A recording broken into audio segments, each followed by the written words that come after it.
Okay, chapter 7. How important men and women shaped our beliefs. So important. How important men and women shaped our beliefs. Placing the blame, if we choose that path, for the state of the world cannot solely be relegated to those who have governed our country. We must acknowledge that we as well are complicit. As I noted before, our choices are our responsibility.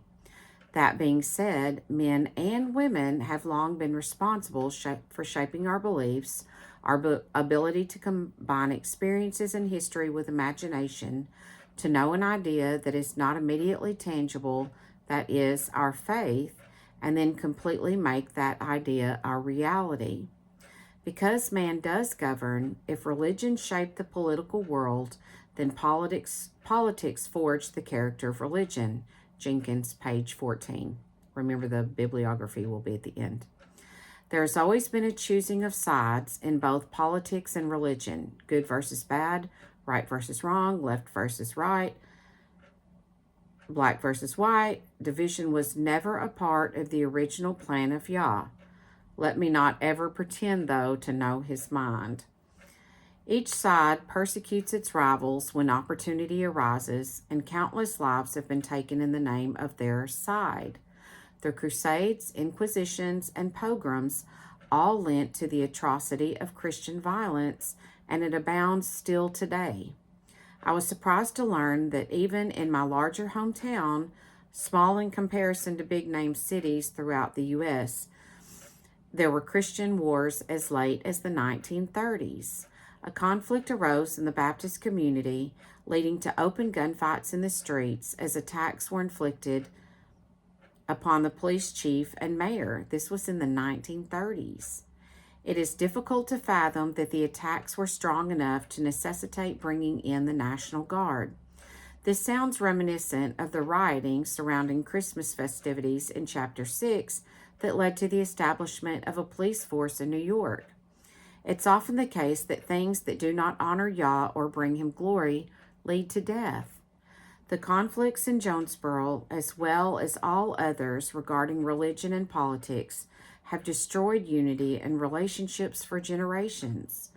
Those individuals involved in the church wars, like those in the political arena, used malicious allegations about their opponent to provoke violence. A tear gas bomb was used, a revival tent was burned down, and fistfights and shotgun wars developed in the town, all in the name of Christianity. Shotguns, back in the 1930s. Joe Jeffers, a tent revival evangelist, petitioned Yah to strike dead the mayor and falsely prophesied that the second coming would occur in 1932. Theodosius II, who ruled the eastern portion of the Roman Empire from 408 to 450 AD, had difficulty producing an heir, so he asked Egypt's monastic leaders for advice. So the ruler of the Roman Empire, part of the Roman Empire, so he has trouble having a baby, so he asked the monastic leaders for advice.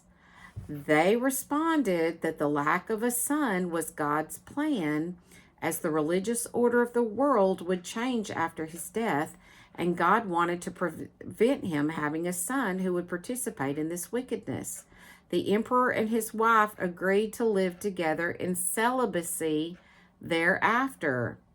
Why do I share these examples? Because these men were important in the history of religion, and people's beliefs were forged by the decisions these men made. These individuals decided their own paths rather than walk in it is written. Jeffers prayed that Yah would strike a man dead for being in opposition to him, and Theodosius remained celibate. Torah tells us to procreate, simply because the religious leaders he inquired of told him to? Really? Wouldn't anyone question the absurdity of these matters? It all goes back to the question, are we even reading the Word? Okay? Politics and religion have always intertwined. our core beliefs having been shaped by multiple extraneous variables throughout the centuries. From Nimrod's deciding that we should reach the gods to Constantine's merging the new religion of Christianity with the worship of Mithras, man's opinions have played a decisive role in what our faith looks like today. It is certainly by no accident that the emperors, whose reigns immediately preceded the establishment of Christianity, all turned towards the worship of the sun god, who was looked upon as the peculiar divinity of the family to which Constantine belonged. That's Legge, Legge, pages 118 through 119.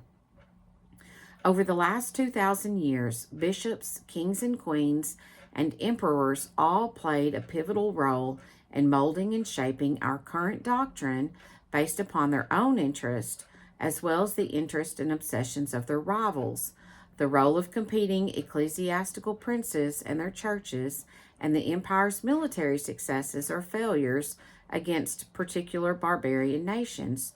Jenkins, page 14, rather than seek directions from Yahweh. Much can be said about the nature of Christian loyalties in the centuries after the Roman Empire's conversion. If your emperor or king was formerly Christian, then self-preservation alone dictated following his lead, so that we need not think that church members actually had any high degree of knowledge or belief in the new faith. But if the church was itself in deadly opposition to the state and faced actual persecution, then people had no vested interest whatever in belonging to it. Jenkins, page 14.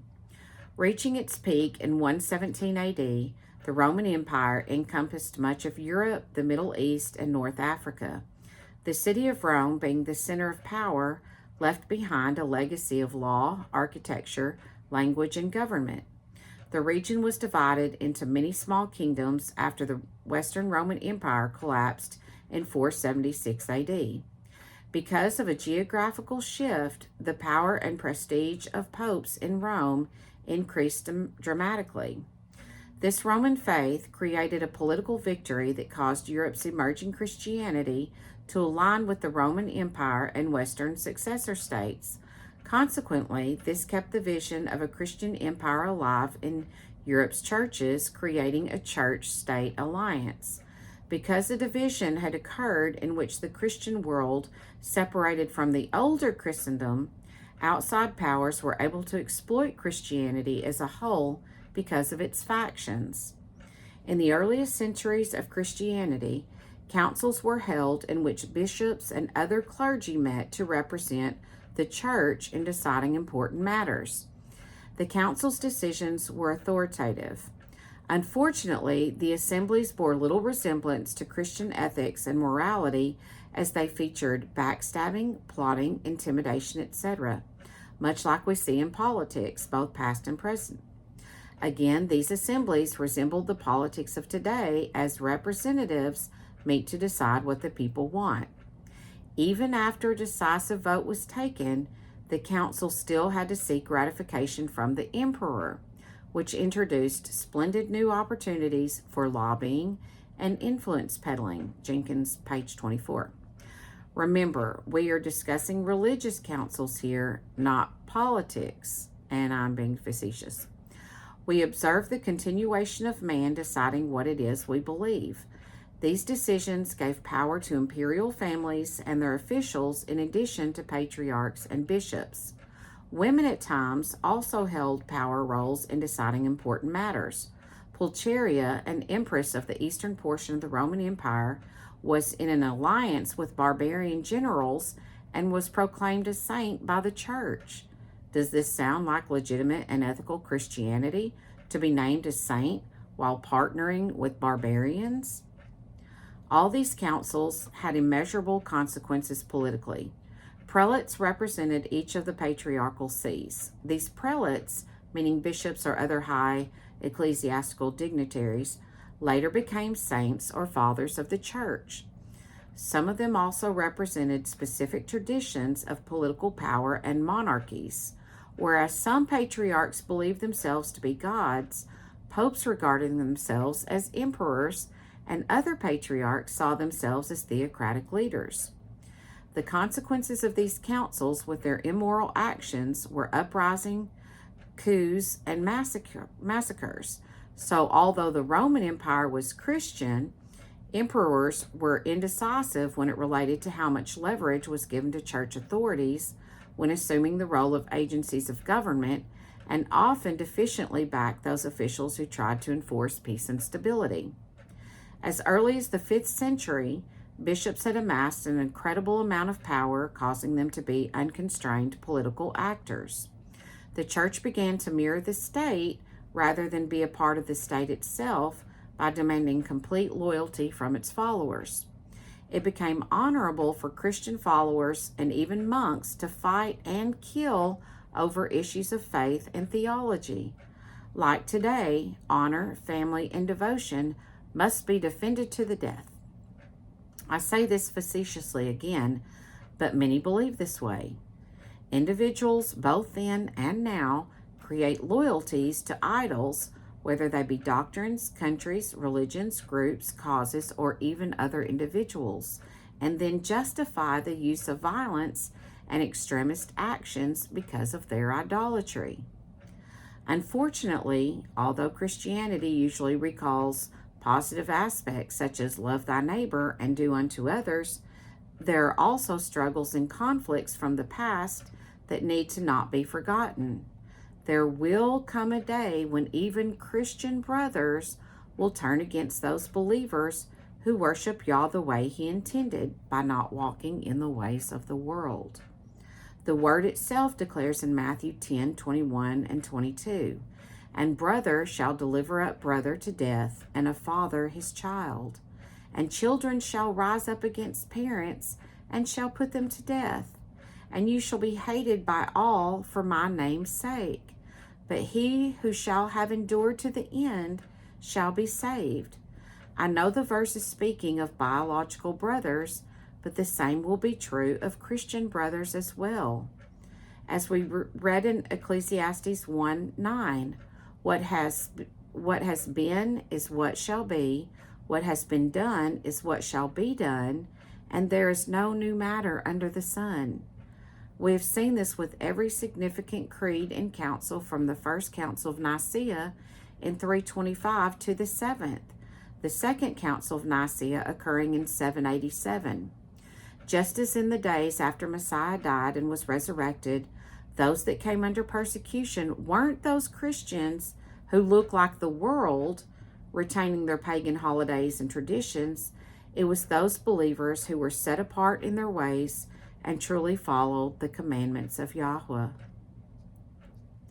Again, showing the non-existence of separation of church and state throughout history, the First Council of Constantinople was called by an emperor, Theodosius I, to resolve continuing debates regarding the Trinity, man-made doctrine introduced and coined by Tertullian and conceptualized by Theophilus of Antioch. Next, the Emperor Justinian called a council to condemn seemingly heretical teachings. Later, the Byzantine emperors had a council convening as a final effort to sort out the Christological wars. Clearly, we see that all of these were religious issues. Wars have been raging for centuries on religious and political battlefields. As we just read in Ecclesiastes, what has been is what will be until Messiah returns. That is why we are told in many arenas, two things you don't discuss, politics and religion. Perhaps Rome merely transitioned from empirical power to papal power. ? Returning to the conversation of man's deciding what it is we believe today, Origen, a 3rd century scholar, shaped much of the vocabulary of that time and many of the theological theories which he led in highly philosophical directions. Even language and terminology used by past thinkers shape our modern beliefs. For example, doctrine versus orthodoxy, Catholic versus Christian, Christian versus believer, pagan versus Gentile, etc. Again, whether intentional or not, words and the use of them play a significant role in what we believe to be true. These men's words became established doctrines. That is why we must study the Word ourselves with the guidance of Ruach HaKodesh, Yah's set-apart spirit, to help us understand. These struggles, because of verbiage, have always existed, but rather than return to the original text, we now eliminate verses that lead to truth. Cyril, a successor of Origen, based many of his ideas on a particular phrase that he believed was written by one of his predecessors, when in fact the text was forged and did not belong to the one it was credited to. Long before the rise of Christianity, Antioch had flourishing schools of rhetoric and philosophy, and Christians drew on this pagan tradition, suitably modified. Jenkins, page 60. Well into the 5th century, we see that there was always a battle between schools of thought, and it remains today. We continue to observe that in both politics and religion, there will always be division as long as we mere humans think that we can run things our way. With the variables of language, doctrine, ideas of man, etc., the structure of doctrine becomes completely convoluted. These variables are complicated enough without adding to them the intentional twisting of words by man. I truly can understand how some believers might want to wash their hands of belief altogether. I've been there myself, except that I know that Yah is real and has shown me without question that He is. One point of interest is that, with there always being at least two opposing sides, how does one determine which is correct? Identity and culture invariably play a key part in the decision-making process. Some support that side which is most familiar and comfortable and may follow those names they can identify with, such as contemporaries do with political parties with their flair for drama and theatrics. There was once a group called King's Men simply because they followed the religion of the emperor or king. To the other extreme, some believers, knowing what they detested, easily came against specific individuals who had been stereotyped as wrong, regardless of what that person actually believed. It's almost humorous to read about the way things used to be and discern that not much has changed over the last 1,500 years. The number of groups, movements, and doctrines is almost as numerous as the number of individuals on the planet, which is humorous in itself, as the majority of thinkers in the past were considered heretical, as I will be by many readers. Although important characters throughout theological history had their own personal interests to protect, they also represented corporate entities and generations of predecessors, much like the secular monarchies who built on the ways and ideas of their ancestors. Even without nepotism being a factor, we again see how religion mirrored the empirical in terms of continuity throughout the centuries of Christianity. Even when Christianity was established as the official faith of the Roman Empire in 381 AD, it had to be clarified which specific version of the religion was being approved. The patriarchates at that time constituted regional empires within the church, as opposed to what we think would be regional churches within an empire. Various intrigues surrounding sees, patriarchates, and councils became commonplace in church history, and regional interest often trumped ideology. Church leaders often chose power over theology. While popes initially did not have much pull as far as enforcing their desires in the secular arena, in later eras, political events gave them enormous opportunity to fulfill their aspirations of power. Subsequent popes continued in the vein of supremacy through empirical power, promulgating the idea that the papacy had the ability to make and break laws. As empirical oversight began to diminish, the Roman papacy was allowed to emerge as the reigning authority, which in a sense is still true today. Though the Roman-led church later fell away from the political arena, councils took on the role of shaping and directing spiritual matters. What becomes dangerous regarding the churches having so much power is that it is so easy to declare something heretical, and even if that something or someone is not, It has already been labeled as such, and an attack will most assuredly ensue. It's almost though I'm reading my own destiny. So, although some might think it was a good thing that church leaders destroyed pagan temples and statues, which never should have existed, it becomes a different matter when you're the one being hunted in the name of Christianity. As the Roman church dissipated, the Egyptian church came into power and showed to be even less tolerable to rival faiths. The church had gained the authority and means to control the media, means of mass communication, in manipulating and then disseminating information and opinion to the public.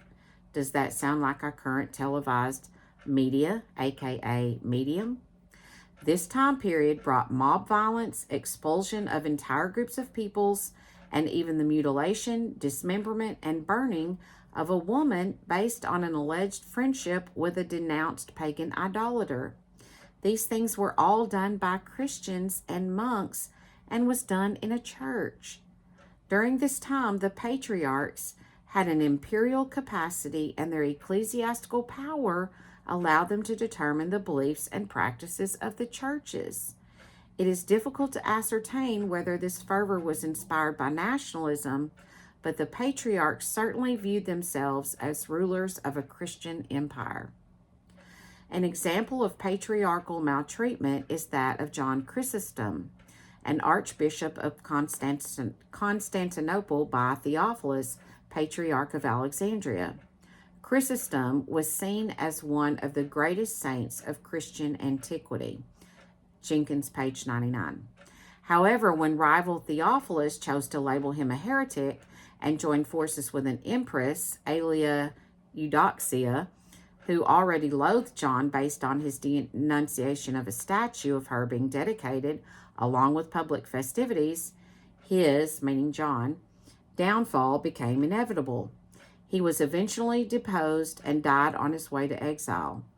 This because he denounced pagan rituals devised by the Christian empire to celebrate the regime. We learn that even in church debates, the outcome depended on gaining the favor of imperials. Of course, some of these imperials were only figureheads and not relevant to public affairs. New systems and traditions were slowly coming about. The military was taking the place that the imperials had previously filled. Military rulers were becoming warlords, and intermarrying to fulfill agendas was commonplace. Court politics played as much a part in political affairs then as they do in today's backstairs politics. Again, nothing has changed. Men and women of significance use their charisma to wield authority, challenge official policy, and sway popular opinion. Sounds like modern-day actors, actresses who become highly humanitarian and philanthropic when it comes to public issues. Empresses and princesses became influential in manipulating the political game. They fought staunchly for their respective causes and movements, and even invited invasions of their own empires to produce desired results. Again, sounds like modern-day America. One empress, Pulcheria, went as far to take a vow of virginity, and though she later married to give a man a title to the imperial crown, she made him vow to respect her celibacy. She was obsessed with the Virgin Mary and even identified herself with Mary, giving herself exalted titles. She had shrines and churches built in her honor and acquired relics supposedly belonging to her, becoming a leader of an extravagant cult devoted to her. Her position of power allowed her to influence public policy, and even at the age of 15, she was fully engaged in religious policy. This again shows an example of people in powerful positions molding and shaping our modern-day religious traditions. Another tradition coming into play was the Age of Intolerance. Christian-Jewish conflict during the late 4th century began to rise steadily.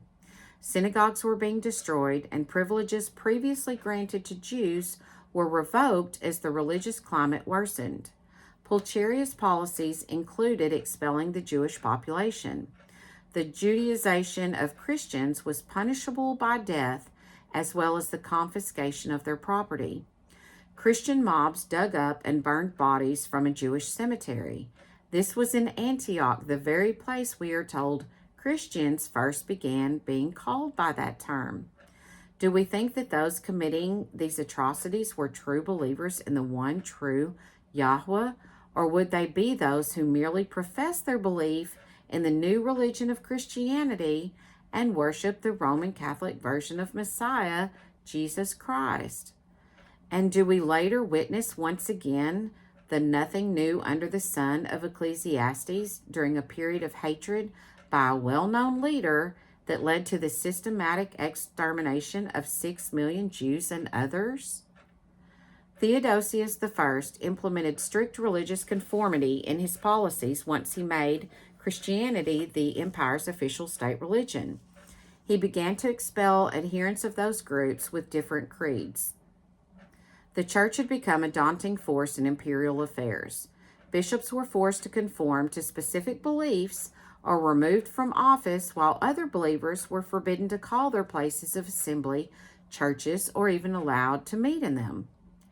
By the end of the decade, even the death penalty was ordered for Manichaean monks. Persecution against nonconformers increased as it was remembered that persecution worked decades before, so why not revert to it now? In 380 AD, a man named Priscillian had been beheaded for his beliefs merely because his murderer wanted to appear to be a Christian. This set a precedence for future religious debates in that heretics could be officially executed. This was before the deposition and exile of John Chrysostom that we read about previously. What becomes appalling is that not only were Christian leaders persecuting rival faiths, wrong in and of itself, but now those within their same faith tradition were being persecuted as well, those being seen as promoting heresies or schisms. Schisms are beliefs that are not the normal doctrine or creed of that faith tradition, official church hierarchy. So again, nothing new. Things that were done in the past will be done again. How does the saying go? Those who forget the past are doomed to relive it. So those who deviate from the Christian doctrine that the law has been done away with are Judaizers and follow Yahweh rather than man will inevitably find themselves facing persecution.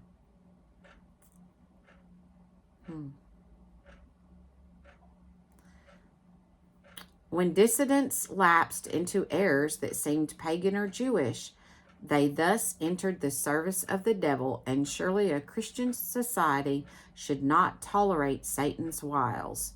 Jenkins, page 125. Being different, set apart than the mainstream church, even if one is a principled believer, ultimately leads to aggressive sanctions set by the church and the state.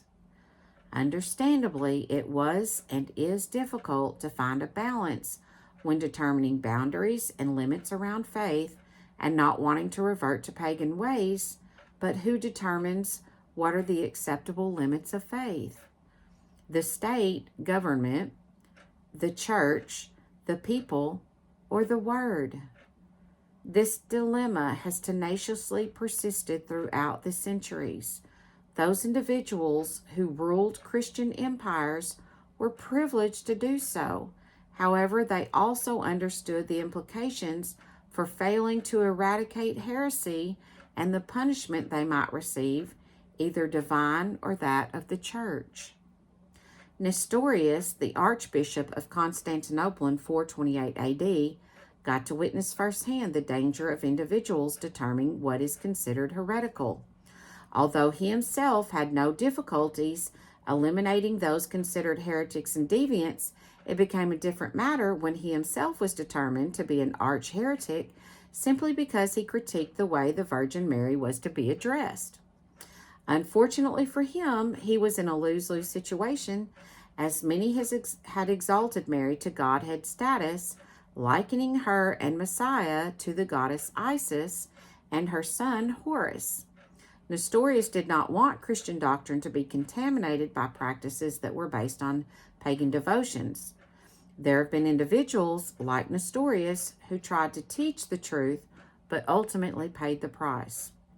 Others tried to warn believers to venerate rather than worship the things of Yah, to worship the Creator rather than the created. What made matters worse for Nestorius was that all of this occurred during what had started to become the Christmas season. In the minds of Christians, he was dishonoring both Messiah and Mary and was thought to be reviving old heresies that they had fought hard to eliminate. What is both funny and sad at the same time is that language and interpretation were the impetus for his ultimate downfall. But lest we give him too much praise, after his being denounced, he did employ terrible punishments for the clergy denouncing him. Something to note in this situation is that whether Nestorius was right or wrong in his beliefs, Cyril got support from other important people to do away with him. Nestorius was given a clear ultimatum. He had 10 days to publicly confess he was wrong and to only teach the doctrine of Alexandria, Rome, and Constantinople, or he would be excommunicated. Cyril then sent a third letter to Nestorius in which Cyril remarked, "If you injured yourself alone by teaching and holding such things, perhaps it would matter less, but you have greatly scandalized the whole church and have cast among the people the leaven of a strange and new heresy." Jenkins, page 148. Again, this sounds like something that would be said of us who want to walk in Yah's ways without regard to that which he was speaking of specifically. 12 anathemas, in this case formal curses by a pope or council of the church, either denouncing a doctrine or excommunicating a person, were added to the letter that would later serve as doctrine for Christianity. All of this culminated in the Council of Ephesus. We read earlier about such councils and the irony regarding what that word suggests as opposed to what it looked like. One would think it would entail organization and structure, a group of individuals all meeting in one place on a specific day. This was unable to occur as people had to travel great distances to attend. At council's end, a few thousand individuals attended sporadically. The city could not provide accommodation for all of these at one time. Fear of violence also kept some from attending, as well as bishops having concerns regarding imperial backlash. Nestorius himself feared for his life. Because of unhygienic water and food in the middle of a heat wave, many bishops died before the proceedings even began. So although Antioch was not represented, the council began proceedings led by Cyril, who made sure gifts were given to those securing his position. All said and done, the unbalanced methodology led to the finality of the deposition and excommunication of Nestorius. New leaders were coming to prominence in the 440s AD. The imperial court had the most significant shift in power seen by marked changes in ideology and policy. Secular politics were occurring as well, as more centers of power were falling under foreign rule. Class warfare rose as ordinary people were oppressed financially by the manipulation of the taxation system by the wealthy. Bands of rebels retaliated by destroying the countryside. This led to a collapse in authority amid a new barbarian regime. Both the Eastern and Western empires struggled against the pagan Huns, the Parthians, Vandals, Isaurians, Saracens, and Ethiopians. The overwhelming impact of natural disasters such as hail, lack of rain, and earthquakes, along with wars and captivity, was not recognized as acts of Yah, but simply seen as natural occurrences. A police state atmosphere was formed by 447 AD, in which men were being carried off by Eutychus and his monks, whether they be in the streets or churches or hiding in caves. There were even those living in neighborhoods who were spies and kept watch on individuals. By 448, those in imperial power encouraged clergy to secede and used financial pressure to enforce their policy. Taxes were reinstituted, as well as requiring churches to pay with arrears those taxes they were previously not forced to pay. Again, we see the use of captivity, usury, and hunger by those in imperial power. Yet we ourselves do not see that we too are held captive in the same way through our own man-made government. Does the news as of late mirror these events of the past? Are we beginning to see the repeating of cycles? Dioscorus, patriarch in 444 AD, wanted a reaffirmation of Alexandria's role as the center shaping Christian thought and belief. He wanted a world in which Alexandria decided what Christians everywhere would think. Jenkins, page 183. He had learned about secular power and was a politician who wanted to help his friends and hurt his enemies.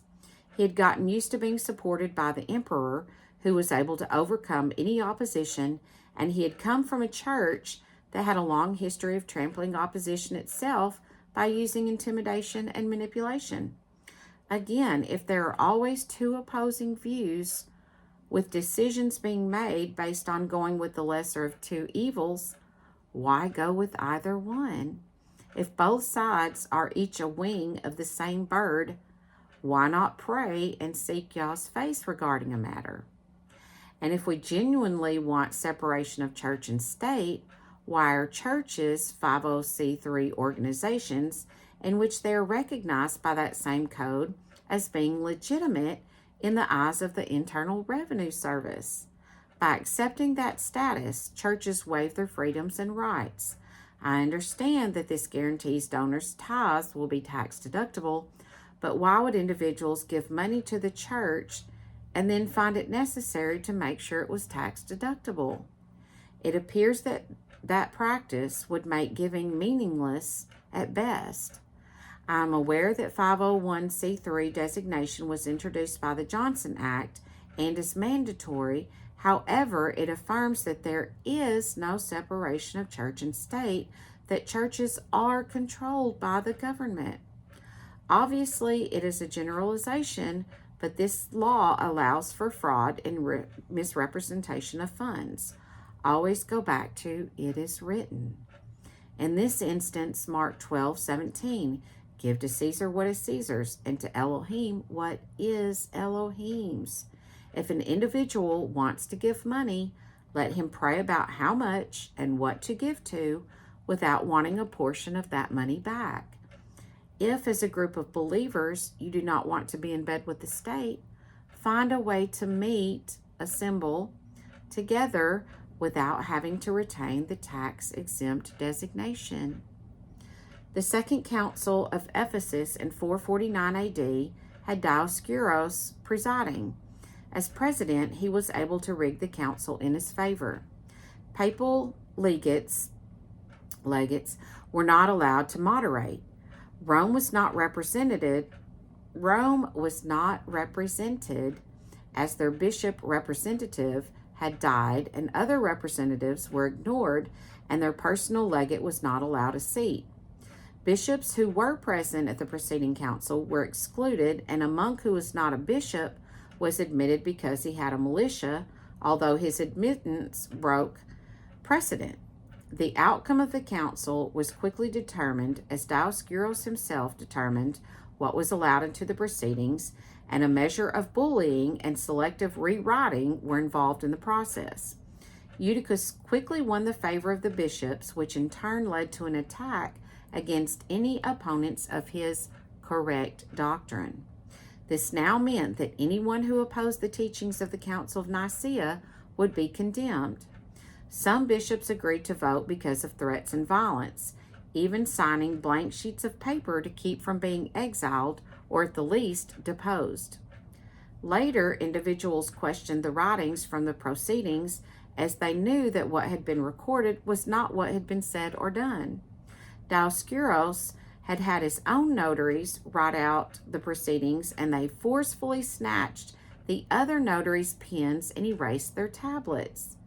This recalls, again, Jeremiah 8:8. How do you say, we are wise, and the Torah of Yahweh is with us, but look, the false pen of the scribe has worked falsehood.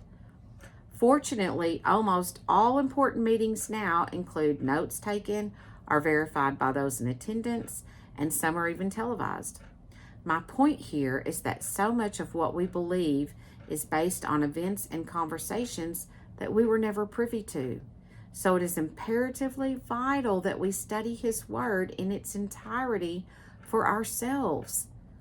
Dioscuros was even called the great guardian of the faith, and of his words it was said, "These are the sayings of the Holy Spirit.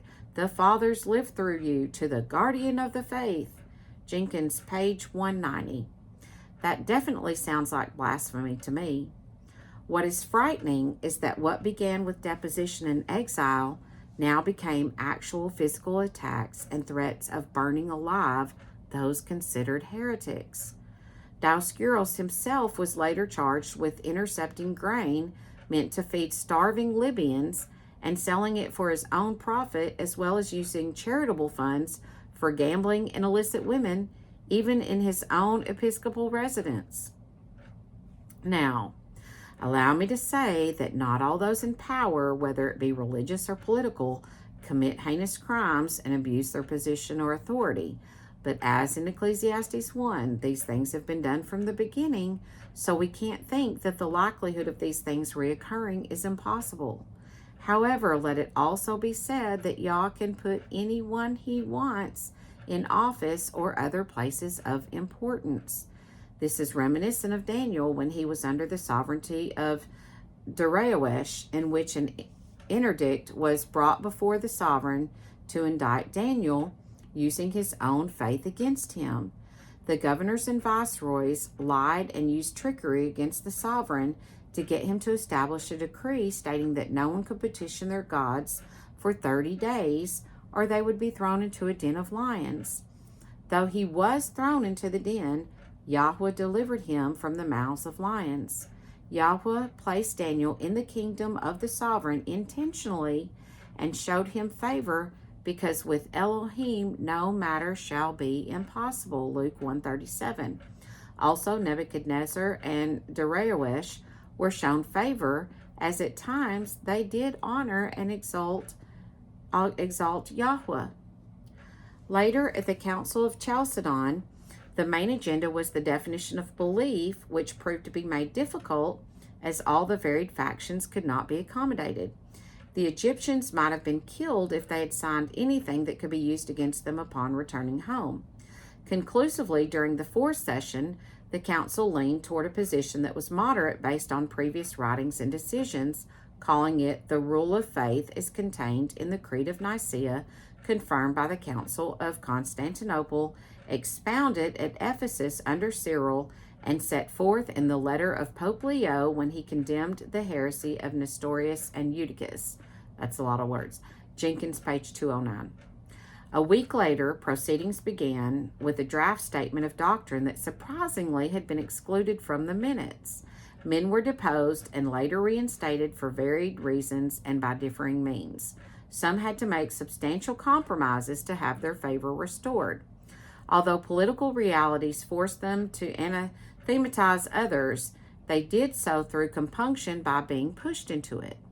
For 30 years after Chalcedon, it would seem logical that survival of the empire would be the most critical issue. However, theological debates were of more vital importance. There was always disagreement and division regarding the Christian faith. As long as we live in these carnal, earthly, fleshly bodies, our beliefs will always be a matter of contention. Life after Chalcedon became a continuous repetition of exiles, depositions, insurgencies, and even murders. Even in 653 AD, the Roman Emperor Constans II had his soldiers arrest Pope Martin I and a Christian scholar, Maximus, and carry them away to exile. Maximus had his right hand cut off and his tongue was removed. Both men died shortly after in exile. All this because they strongly defended Christian truth and opposed the emperor. By 600 AD, the Christian world had already been divided into many transnational churches, and all of them claimed they had the absolute truth. Isn't that what denominations within Christianity believe today? we all believe we're right. Each denomination, each faction. Going back a little to 494 AD, a pope named Gelasius wrote a letter regarding the two powers we have spoken of, imperial and papal, based on Messiah speaking of two swords. His opinion was that religious, priestly power always trumped royal or secular power, that kings reigned at the enjoyment of the popes. This letter served to create the foundation of the medieval Western churches centuries later, allowing emperors to be deposed and causing them to bow to popes. Between 518 and 602, imperial rule meant securing armed forces in which the soldiers themselves had to agree to specific doctrine to receive rations, while bishops were deposed or exiled if they did not agree with a particular version of orthodoxy. A bishop named Abraham even burned and crucified those who would not conform and had his soldiers force communion bread into the mouths of those not complying. By the mid-6th century, the Christian world contained a plethora of rival churches, each believing they were the true church, just as we see today. These new independent churches each followed one man or another. 1 Corinthians 1:12 states, "What I mean is this, that each one of you says, I am of Shaul, or I am of Apollos, or I am of Kepha, or I am of Messiah."